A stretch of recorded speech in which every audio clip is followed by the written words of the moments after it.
Caravan இருக்கிற இடத்துல அன்றைக்கி ஒரு நாள் கூட கேரவன் யூஸ் பண்ணதே கிடையாது. ஒரு நாள் யூஸ் பண்ணேன், அவர்கிட்ட கேட்காம நான் தான் சொன்னேன் காஸ்டியூம் சேஞ்ச் பண்ணணும், க்ரௌடு வரும், உள்ளே வந்தால் அவர் அங்கே வந்தாவே இங்கே பட்டாசு வெடிக்க ஆரம்பிச்சிடுறாங்க.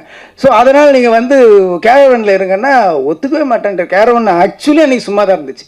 அதுலேயும் சேர் கூட இப்படி சாயிற மாதிரி சேர் மாட்டேன். ஒர்க் பண்ண சில பேருக்கு தெரிஞ்சிருக்கும், நான் சொல்கிறது ஒரு புள்ளி கூட போய் கிடையாது, மிகைப்படுத்தவும் கிடையாது.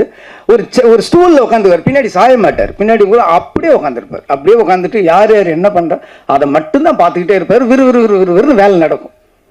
மற்றவங்க என்ன வேலை பார்க்குறாங்க, வேகமாக வேலை நடக்குதா, என்ன சாப்பிட்றாங்கன்றது மொத்தமாக அப்படி ஒரு நெட்வொர்க் மாதிரி வச்சுக்கிட்டு எல்லாரோட கேரையும் எடுத்துக்கிறவர் அவர். ஈவன் டைலாக்லாம் உங்களுக்கு வந்து தெரியாது. ரமணாவில் வந்து எந்த டைலாக்குமே நான் 2 டேக் மேலே போனதே கிடையாது. எந்த டைலாக்குமே 2 டேக் மேலே நான் போனதே கிடையாது. கேப்டன் மேடல் அப்படி பேசுவார், இப்படி பேசுவார், என்ன எதுன்னா அன்னைக்கு நான் பார்த்தப்ப நீங்கள் வந்து அந்த சீஃப் மினிஸ்டர் அந்த ஒரு லிஸ்ட்டு